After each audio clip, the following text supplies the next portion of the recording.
ఇక కేంద్ర హోంశాఖ సహాయ మంత్రిగా ఉన్న బండి సంజయ్ తన భాషను మార్చుకోవాలని ఎమ్మెల్సీ దాశోజు శ్రవణ్ అన్నారు. ఒక కేంద్ర మంత్రి మాట్లాడే భాషేనా అంటూ ప్రశ్నించారు. మీ భాషతో బీజేపీ పార్టీని బొందపెట్టారని ఆరోపించారు. ఇక రాజ్యాంగాన్ని రక్షించాల్సిన హోంశాఖ సహాయ మంత్రి గూండాలను పెట్టి కొట్టిస్తున్నారని ఎమ్మెల్సీ దేశపతి శ్రీనివాస్ అన్నారు. ప్రభుత్వమే ప్రభుత్వ ఆస్తులపై దాడులు చేస్తుందని ఆరోపించారు. నేరపూరిత పాలన జరుగుతుందని విమర్శించారు. వరుసపెట్టి బీఆర్ఎస్ కార్యాలయాలపై దాడులు చేస్తున్నారని దేశపతి శ్రీనివాస్ మండిపడ్డారు. ఇంత దిగజారిపోవాలా? దేశం కోసం, ధర్మం కోసం, హైందవ సంస్కారం అని మాట్లాడే వాళ్ళు పుట్టుకల గురించి మాట్లాడతారా? ఏం చదివాను? భగవద్గీత చదివావా? ఉపనిషత్తులు చదివావా?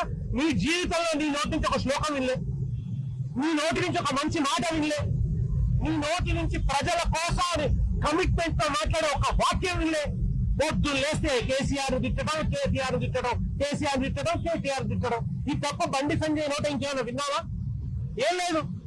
రేవంత్ రెడ్డి గారిని మాత్రం ప్రియురాలు జడతో కొట్టేట్టు కొట్టుకుంటాడు అప్పుడప్పుడు. అది చిన్నపాటి విమర్శ. ఇంత కొనుగోలు జరగడం లేదు. రైతుల పాపం ధాన్యం కొనుగోలు జరగక అలవాడుతున్నారు రైతులు. ఎక్కడున్నారు బండి సంజయ్? అది పట్టదు ఆయనకి పొద్దుందాకా బీఆర్ఎస్ మీద పడడమే. ఇవాళ రేవంత్ రెడ్డితో బిలాహపై బండి సంజయ్ సాగిస్తున్నటువంటి ఈ దురాగతాన్ని ప్రజలు గమనిస్తున్నారు. బీజేపీ నాయకులు